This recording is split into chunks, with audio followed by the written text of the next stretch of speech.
la pueden buscar en la página de hidroensc.com.ar. Ahí está la causa B67491. Ahí van a ver todas las presentaciones. La presento el lunes a las 8:30 de la mañana y el miércoles a las 9:30, cuando se reúnen los ministros para las acordadas, una vez por semana. A las 10 de la mañana me llama Juan José Martí Arena, el subsecretario, para decirme que los ministros acababan de aprobar mi presentación como tercero en esa causa. Aclaro que la provincia tiene más de 80.000 causas y, por supuesto, ahí duermen años, cuando no décadas. Pero a ese ofrecimiento le dieron tratamiento a las 48 horas. A las 48 horas ya estaba aprobado. O sea, adviertan el interés que tenía entonces la justicia para ver estos temas. Y se trataba de una pequeña causa de hidrología urbana en un predio de tan solo 18 hectáreas, aquí vecino. Bueno, entre las respuestas que le di a esa causa fue pagarles a un hidrólogo y meteorólogo, Daniel Berger, que entonces trabajaba en una empresa Evarsa, la principal consultora hidráulica de la Argentina. Yo, a través de una amiga mercedina que había estudiado en Delft, en Holanda, también hidróloga, conseguí que este hidrólogo me hiciera un buen precio por hacerme un trabajo de hidrología de las cuencas Pinazo y Burgueño, desde la autopista, el acceso Pilar, hasta el encuentro de los arroyos para conformar el arroyo Escobar, o sea, un tramo de 7,5 kilómetros. Y a los que aporté testimonios vecinales de 3 grandes lluvias, del 31 de mayo del 85, del 6 de noviembre del 96 y del 23 de marzo del 2003. Bueno, con esos soportes de testimonios vecinales, Daniel Berger se vio obligado a hacer 3 veces la modelación matemática y no encontró un solo testimonio que cayera fuera del lugar. Todos entraban y reflejaban la misma legitimidad de esas expresiones vecinales. Todos fueron sinceros, nadie exageró. Y Berger quedó encantado. Ese es el estudio de hidrología de más alta resolución matemática hecho en la provincia de Buenos Aires. Y fue un regalo de este burro, aclaro. Sin embargo, nunca le prestaron atención. Hoy mismo, una gran familia, dueña de grandes millones, está haciendo un barrio en 12 hectáreas en la calle Chacabuco, que se llama Luciérnagas Pilar, y pone edificios de 6 plantas, planta baja y 5 plantas, a 20 metros de un arroyo cuyas curvas del estudio de hidrología de Daniel Berger, con lluvias de recurrencia de 10 años, le marcan obligados retiros no menores a los 200 metros. Y ahí piensan colocar, yo no me acuerdo si eran 470 viviendas, pero una densidad urbana que supera la de Buenos Aires. Ahora, ¿qué necesidad tienen? A 50 kilómetros de la ciudad de Buenos Aires, de hacer desarrollos urbanos que no reflejan para nada ese espíritu que hospedan los suelos. Tenemos casi 8 hectáreas por habitante en la Argentina y vivimos todos amontonados, y familias que son multimillonarias se dedican a hacer esas aberraciones en suelos que cuentan con estudios de hidrología de la mayor calidad. Están publicados, esos estudios están publicados. Se le regalaron a la Suprema Corte de la provincia, se le regaló al entonces gobernador Felipe Solá, se le regaló al ingeniero Jorge Salaveite, que entonces era secretario de Obras Públicas de Pilar y antes había sido secretario de Obras Públicas de la Municipalidad de Buenos Aires en tiempo de Carlos Grosso. Así que todos conocen la existencia de esos estudios de hidrología. Sin embargo, el intendente Achával, que se ve que necesita financiar algunas otras cosas, vende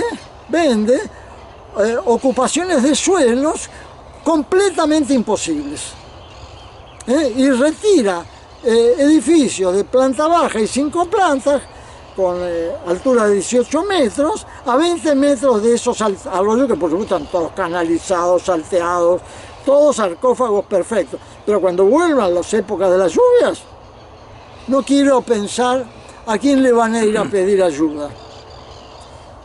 Bueno, lindos testimonios, ¿eh? Sí, sí. ¿Vos sabés que respecto al tema de los negocios inmobiliarios? Acuérdense, Luciérnagas Pilar. Luciérnaga Pilar.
Todas las noticias que el periodismo y los ambientalistas acercan alrededor de tantos cuerpos de agua contaminados nunca refieren de las promocionadas plantas de tratamiento con silenciados destinos a aguas muertas. Jamás enfocan los motivos de sus estancamientos. Jamás los estudios científicos, biológicos y limnológicos enfocan esta cuestión y proponen solución a estos estancamientos, que de lo contrario a ningún lado conducen sus análisis de un muerto. Jamás los politólogos a cargo de los acumares fundaron en sus proyectos de saneamiento una sola mirada al motivo de estos estancamientos. Ninguno de ellos acercó jamás una sola, mínima, miserable mención que refiriera al primero de los 4 enunciados del parágrafo 2 del artículo 6, que en la Ley General del Ambiente, definiendo lo que es un presupuesto mínimo, apunta a la dinámica de los sistemas ecológicos. ¿Qué sentido tienen todos estos esfuerzos suponiendo que fueran sinceros? ¿De qué sirve ignorar a un buey que cuando aparece siempre se descubre exhausto y en adición atrás de la carreta? Este mismo olímpico desenfoque pesa en todas las loables expresiones que desde Ramsar a la fecha se multiplican por millones, bendiciendo las ricas funciones y materia de los humedales, pero nunca señalando la más importante de las energías presentes, las que por costas blandas y bordes lábiles se transfieren de continuo como energías convectivas. Energías primordiales a la par que nunca mencionadas, las únicas que asisten las dinámicas de los flujos ordinarios de los ríos y arroyos de llanuras. Energías solares almacenadas en esteros y bañados aledaños, sin las cuales los ríos y arroyos de llanura mueren. ¿Cómo es posible que en medio siglo nadie, ni siquiera la muy querida y santa Ana Inés Malvares, lo haya señalado? ¿Acaso alguna de las múltiples funciones que proclaman todas las instituciones científicas y ambientalistas del planeta, infiltración, evaporación, son comparables o reemplazan a esta? ¿Qué le pasa a la ciencia?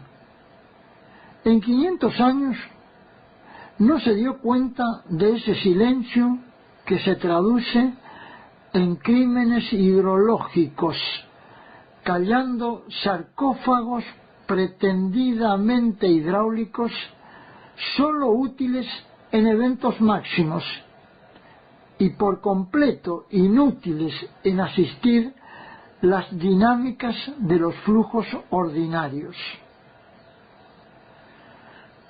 Los cauces no son meros conductos de traslación, son acumuladores de las energías solares que dinamizan las aguas para sus traslaciones verticales y horizontales. Las verticales del ciclo hidrológico nunca fueron puestas en duda, Sin embargo, la complejidad de las horizontales nunca fue analizada en términos termodinámicos. La misma termodinámica de cajas adiabáticas cerradas sigue soslayando la delicadeza de los condicionantes advectivos. Jamás en las facultades de ciencias exactas y naturales se abrieron al estudio de sus complejidades. No he visto un solo estudio de dinámica fluvial ordinaria y transporte sedimentario fundado con soportes propios de termodinámica natural abierta y enlazada.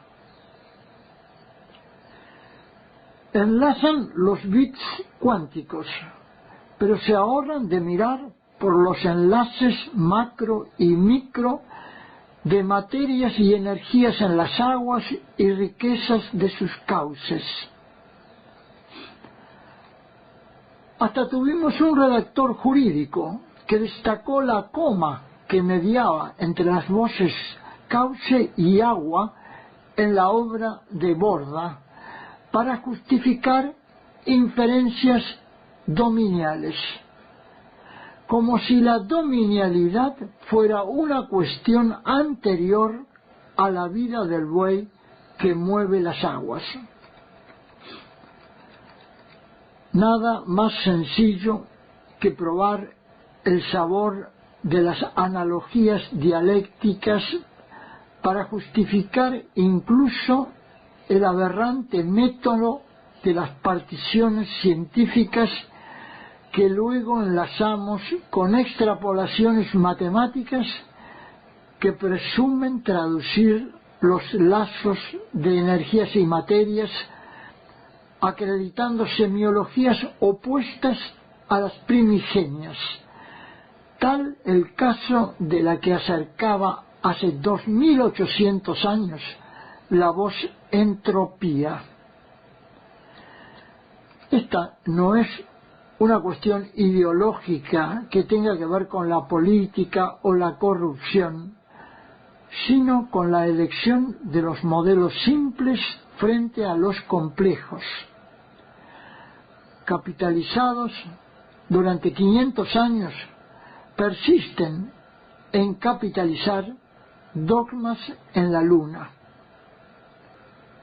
El monte luminoso de la confesión en 1986 de Sir James Lighthill no le sirvió para nada. Nunca abordaron e investigaron la trascendencia 3 veces milenaria de la voz physis y su elemental relación con la energía solar. ¿Acaso se nos regaló alguna vez el brotar y florecer sin sol? Esta physis, que reclama tan solo la milésima parte de la energía solar que va aplicada al movimiento de los fluidos, ya mereció hace 2800 años su nombre. En tanto, la 1000 veces mayor aún no tiene en la ciencia hidráulica el más mínimo reconocimiento. No son los dueños del dinero los únicos que hacen uso y abuso del capital amasado. La ciencia les lleva siglos de ventaja en esto de creerse dueños de verdades, amén de simples, matemáticamente insoslayables, inalterables. Tal vez por eso, a pesar de que Ramsar elevó a los humedales a un santoral sin par, científicos y fanáticos ambientalistas se excluyen de cualquier denuncia a los interminables crímenes hidrogeológicos obrados durante medio siglo en la planicie intermareal de los ríos Luján y Reconquista. ¿Acaso estos crímenes, cuya mínima reparación reclama de 800 a 5.000 años, no tiene entidad y gravedad sobrada como para ser denunciados siquiera una sola vez por el Instituto Nacional del Agua, por la Universidad de Buenos Aires, por el CONICET, por los paupérrimos Comilú o Comirrec, o por alguno de tantos ambientalistas? ¿Serán estos crímenes hidrogeológicos un insospechado experimento geológico para estimular procesos tectónicos?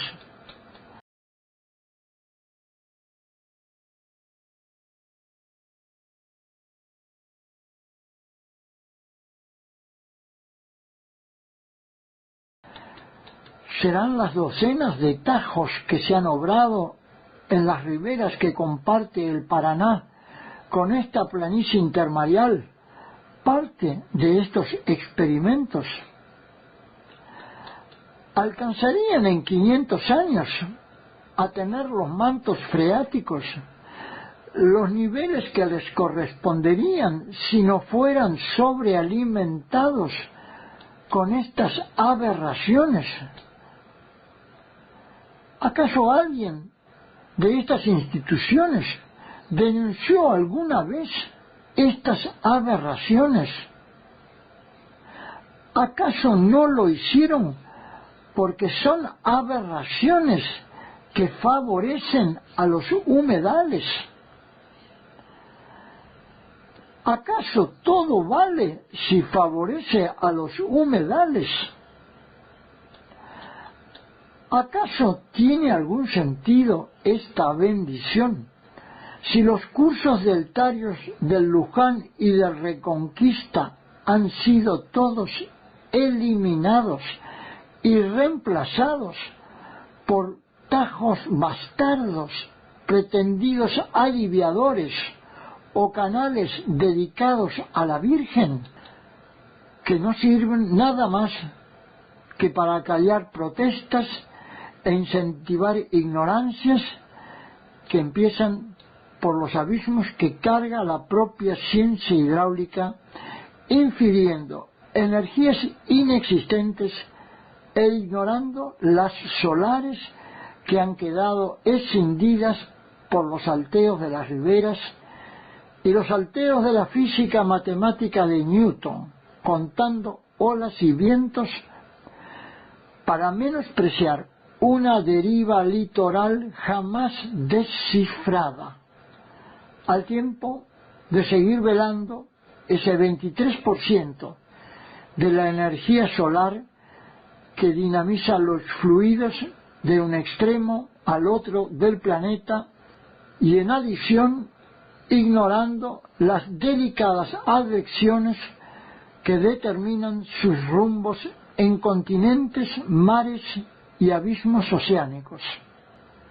¿Cómo hizo la geología para ignorar la salida del Luján por deriva litoral durante no menos de 2000 años por la vuelta del Hinojo? ¿Cuán sencillo probar que el ojo mecánico no está preparado para despertar descubriéndose al helado en un abismo? ¿Acaso un Sabatella sea el buzo iluminado para estos abismos y hacer que la solución para un curso de agua que murió en abril de 1786 y aún no le han firmado el certificado de defunción? ¿Acaso lo sea la ley 26.168, que en ningún lado menciona una sola letra referente al primero de los 4 enunciados del parágrafo 2, artículo 6 de la Ley General del Ambiente? ¿Acaso lo sea la ACUMAR, que ya en febrero del 2012 confesaba no saber cómo identificar el pasivo del Plan Integral de Saneamiento Ambiental del Matanza Riachuelo? ¿Acaso lo sea el Banco Mundial, que ni siquiera fue capaz de observar la truchada del certificado de evaluación ambiental de Jorge Wolf y la consiguiente truchada de la declaración de impacto ambiental gestionada por AISA? ¿Acaso los antecedentes del que preside AISA no son de terror? ¿Acaso no ha recibido la Corte Suprema de Justicia de la Nación suficientes avisos del devenir mediterráneo de Buenos Aires, asfixiada por una monumental barrera termodinámica de cacas? ¿Qué espera el periodismo de estos dislates en los que todos los medios coparticipan y compiten con mareas distractivas en primera línea?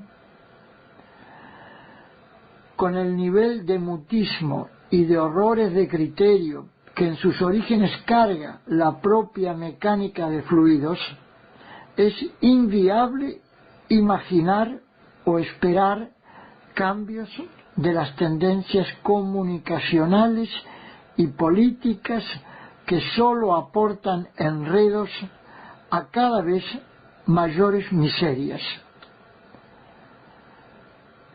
Ni los ambientalistas que apuntan a los ecosistemas aludidos, ni las politologías que imaginan administrar estos entuertos, tienen el más mínimo conocimiento de las energías ausentes en estos ecosistemas.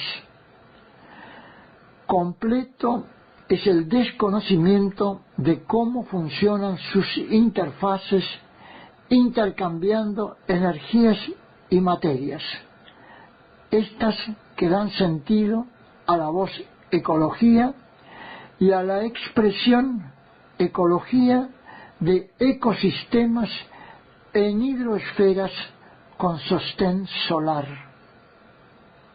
Llevo 23 años enfocando estos temas y en adición, en los últimos 15 años lo hago por termodinámica de sistemas naturales abiertos, tal como lo señala la voz ecosistema en el glosario de la Ley Provincial 11.723.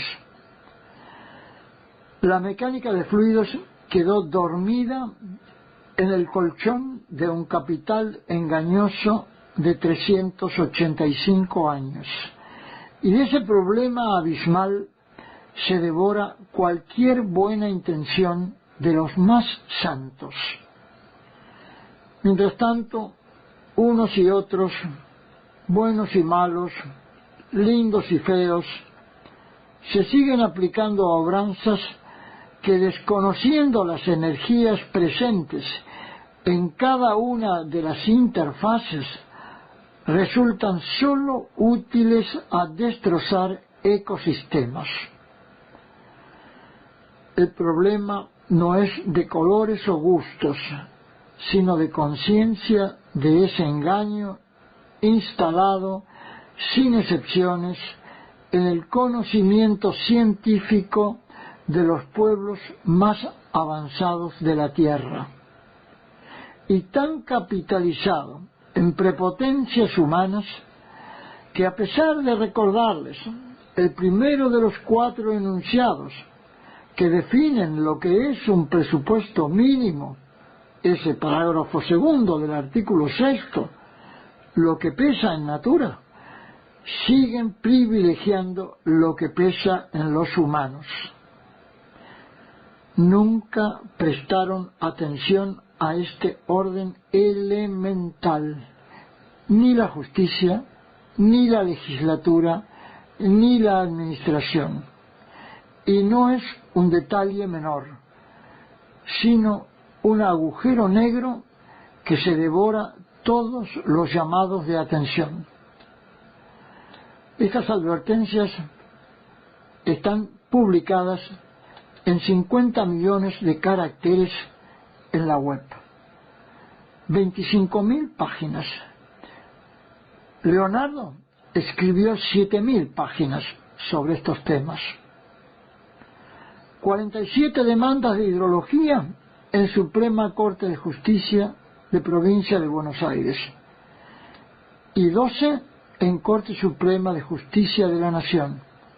Hoy 7 de ellas están activas, amén de otras 19 en contenciosos administrativos federales y juzgados federales en lo criminal. En total, 78 causas de hidrologías, sin contar media docena en contenciosos administrativos provinciales. 20 millones de caracteres en justicia, 10.000 páginas. Todo comenzó en marzo del 2005, cuando Ortiz y Martiarena, a cargo de la Secretaría de Demandas Originarias de la Suprema Corte de Justicia de la Provincia de Buenos Aires, me solicitan ayuda para una pequeña causa de hidrología urbana. A pesar de estos trabajos y perseverancias, hoy no hay un solo fiscal en toda la República que esté en condiciones de recibir estas advertencias y denuncias. Hoy hay 6 procesos de conocimiento instalados en Corte Suprema de Justicia de la Nación, demorados todos ellos en la Procuración General, que sin la menor duda no sabe qué hacer con ellos.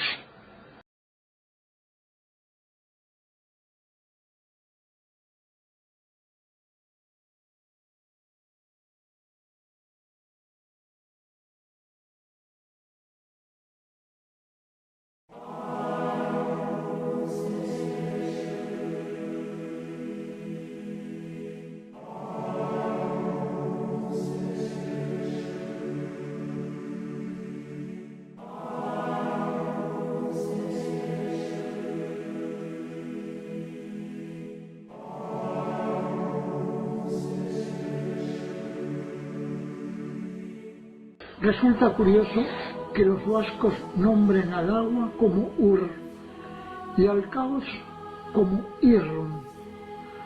Aunque no entendamos este idioma, la voz Ur nos remite a la materia acuosa originaria y las voces Irrum o Surru-Burru al caos, que al parecer aprecia darle una buena zurra al burro para que se dedique durante 23 años a mirar el caos de los flujos ordinarios de nuestros ríos de llanura.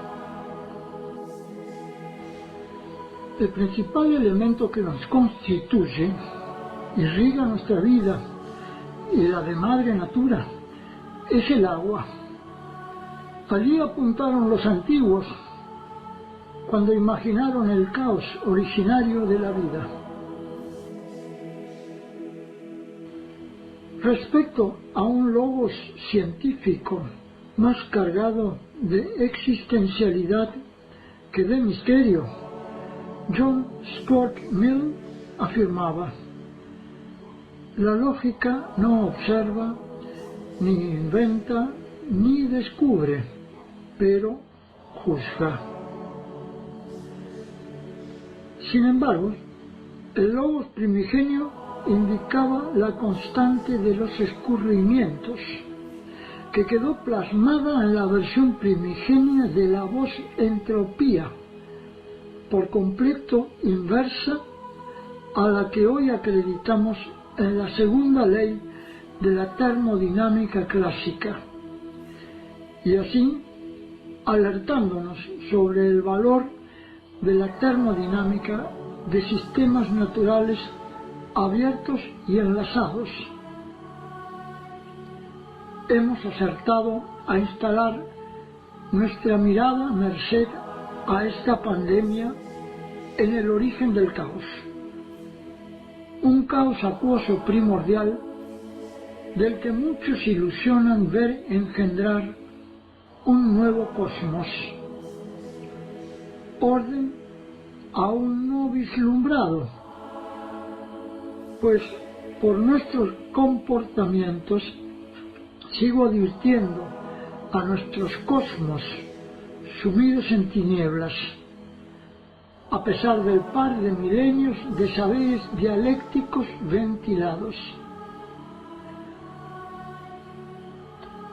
Prueba del afortunado acierto de estar hoy enfocado en el caos acuoso, al que jamás a lo largo de mi vida hubiera imaginado le dedicaría desde hace 15 años todos mis esfuerzos, lo conforma el récord mundial de causas judiciales de hidrología e hidrogeologías en aguas y suelos de la provincia de Buenos Aires, que hoy supera los 20 millones de caracteres en 79 demandas, 12 en Corte Suprema de Justicia de la Nación, 47 en Suprema Corte de Justicia de Provincia de Buenos Aires y 9 en Juzgados Federales Criminales, 5 en Contenciosos Administrativos Federales,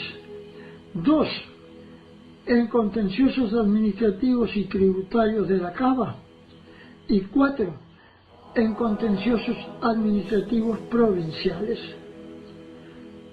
con 1.800 hipertextos en la web y 140 videos sobre estos temas bien específicos en YouTube.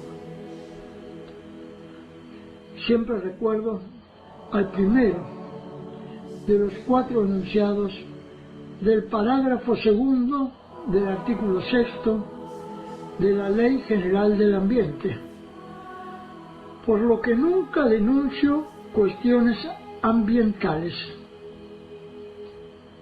Cuando nos subimos a la carreta ambiental, esta aparece llena de mentiras, por no decir enredos empiojados, y la tarea deviene infernal.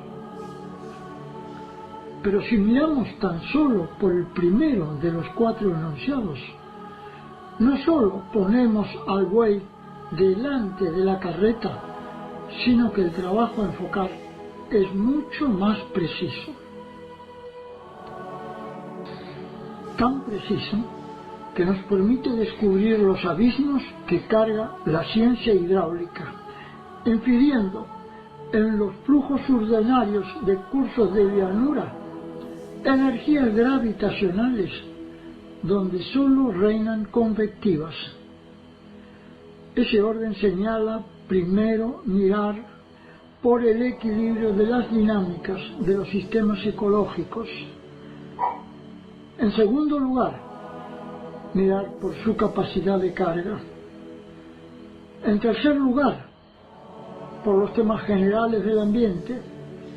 Y en cuarto, por las siempre declamadas sustentabilidades y las dichosas gobernanzas incluidas.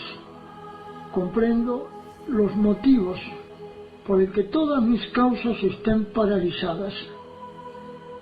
Nadie aprecia mezclarse con cambios de paradigma que llevan más de 3 siglos instalados en ciencia, pero en algún momento habrá que enfocar esta cuestión bien específica.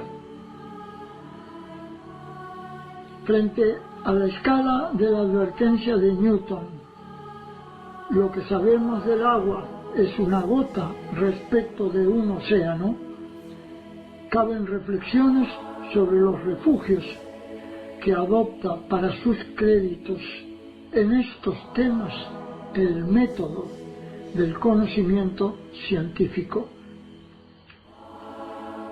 Para Platón, la filosofía era un viaje y el saber dialéctico un camino, con el nombre de métodos, término acuñado al parecer por el mismo Platón. En aquellos tiempos, la verdad era el sendero que dialectizaba, primero alrededor de la separación de dos caminos. Segundo, sobre la identidad de lo que había que inteligir y lo que tenía que ser. Y tercero, sobre lo relacionado con la mera pluralidad de lo pensado. Este método señala que una ciencia es un discurso regido por dos principios, el de evidencia y el de número mínimo de axiomas y conceptos primitivos, los cuales deben ser tan evidentes que se les dispensa su demostración y definición. Sus proposiciones derivadas, teoremas, vienen referidas a los elementos de un solo y mismo campo, sin considerar resguardos propios de ecologías de ecosistemas, que por ello estos no conforman ciencia, aunque presuma la ciencia todo el tiempo de aprecios ecosistémicos, sin jamás detenerse a describir un simple enlace. Su suficiencia es tal que fuera de ellos sólo las reglas de la lógica son necesarias para demostrar el teorema. Esta inmediata inteligibilidad los hace indefinibles. La suficiencia de los conceptos primitivos es tal que fuera de ellos unas pocas operaciones de combinación resultan suficientes para construir los conceptos derivados. Así son capaces de sostener que la principal causa del desplazamiento de las aguas en sus cauces fueran las pendientes. Y tan simples e inteligibles estos criterios de las pendientes que por ello resultan indefinibles. Nunca se alertaron de que esas pendientes suelen ser del orden de unos pocos milímetros por kilómetro en los cursos de llanura, y que ríos con la mitad de pendientes que otros sacan, sin embargo, sus aguas a 3 veces más velocidad. Nunca advirtieron que la cantidad de energía solar absorbida por los esteros y bañados aledaños y transferida por costas blandas y bordes lábiles a las sangrías mayores y menores fuera la única gran responsable de las dinámicas de los flujos ordinarios de todos los cursos de agua de llanuras del planeta. Han pasado 3 siglos y medio y siguen infiriendo que los axiomas gravitacionales son evidentes, suficientes y por ello indemostrables. Les alcanzan las leyes de la lógica y ningún sueño o intuición les alcanzan en sus madrugadas a perturbar el método de su saber dialéctico. Por ello, la separación de dos caminos, en lugar de mirar por el enlace de dos esferas aledañas, conforma el primer abismal error que carga la ciencia, sin conciencia ni vergüenza alguna. No advertir la muerte de todos los cursos de llanura con compromisos urbanos conforma horror harto suficiente para engendrar todo tipo de caos. La propia voz ciencia refiere de lo escindido y ha quedado reflejado en la raíz indoeuropea skei. En el griego es jatos, cortar, separar, escindir. De igual forma lo refleja en inglés el verbo to think, de aquí science. De aquí que la identidad de lo que hay que inteligir y lo que tiene que ser quede regido por dos principios, el de evidencia y el de número mínimo de axiomas y conceptos primitivos, los cuales deben ser tan evidentes que esta inmediata inteligibilidad los hace indefinibles. Nos dice un físico, el campo gravitacional en la superficie de la Tierra es extremadamente denso, de grano muy fino pero ruidoso. Entremezclados con los cambios en el campo gravitacional se encuentran las fuentes de ruido magnético, aerodinámico, electromagnético, eléctrico, acústico, sísmico, termal y de alta energía. Para clasificarlos es útil prestar mucha atención a la frecuencia, el tamaño y los tipos de energía, pero se ahorra de mencionar a la energía solar dinamizando las aguas en esa delgada capa que media entre la litosfera y la troposfera. La primera pregunta básica sobre el Sol es ¿qué tan brillante es? Produce mucha energía cada segundo. La respuesta de nuestras mediciones es 4 por 10 a la 26ª potencia en vatios. Un número tan grande que está más allá de nuestra comprensión. Pongamos entonces la producción total de energía del Sol en unidades de luminosidad. Es igual a 8 por 10 a la 16ª potencia de todas las centrales nucleares o hidroeléctricas más grandes de la Tierra.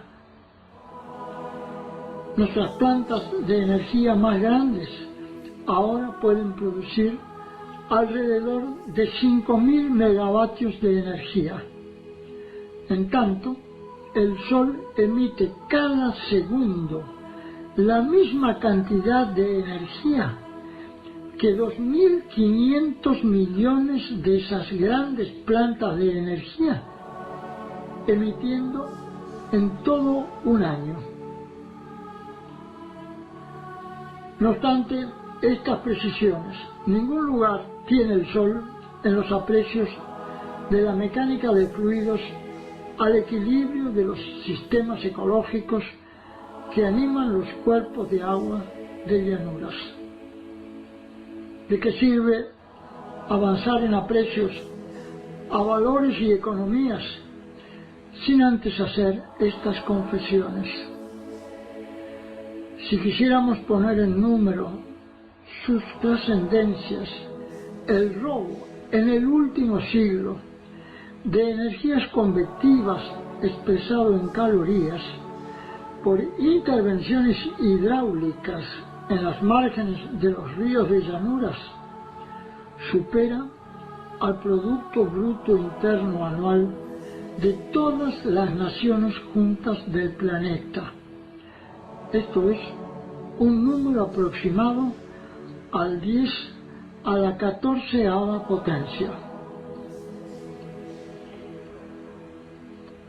Curioso resulta que el 0,023% de la energía solar que llega a la Tierra alcance para alimentar la fotosíntesis, esa que en cada primavera llena nuestros ojos admirados de verdura, y diera lugar a esta voz physis, refiriendo de las manifestaciones fenomenales del brotar y florecer en natura. Y 1000 veces más, el 23% de esa misma energía del Sol resulte la que se ocupa de dinamizar los flujos ordinarios en llanuras, incluidos los de nuestro propio cuerpo.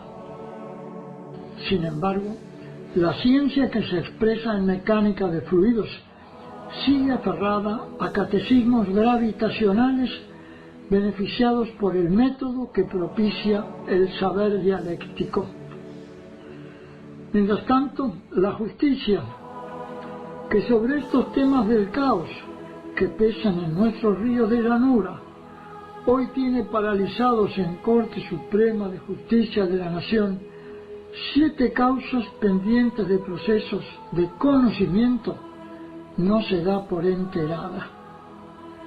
¿Qué sugerencias caben para persuadirla de abrirles el camino? Algunos preguntarán, ¿qué tienen que ver estas imágenes de Madre Natura con los caos que menciono en ciencia y en justicia? La respuesta debería estar apuntando a una ética como faro en medio del mar tormentoso al que nadie aprecia acercarse por estar rodeado de piedras. No tengo más elecciones que invitar a mirar por Madre Natura y sin otro faro que su belleza estimar la bondad de sus guías. Las advertencias del amanecer a cada uno iluminen.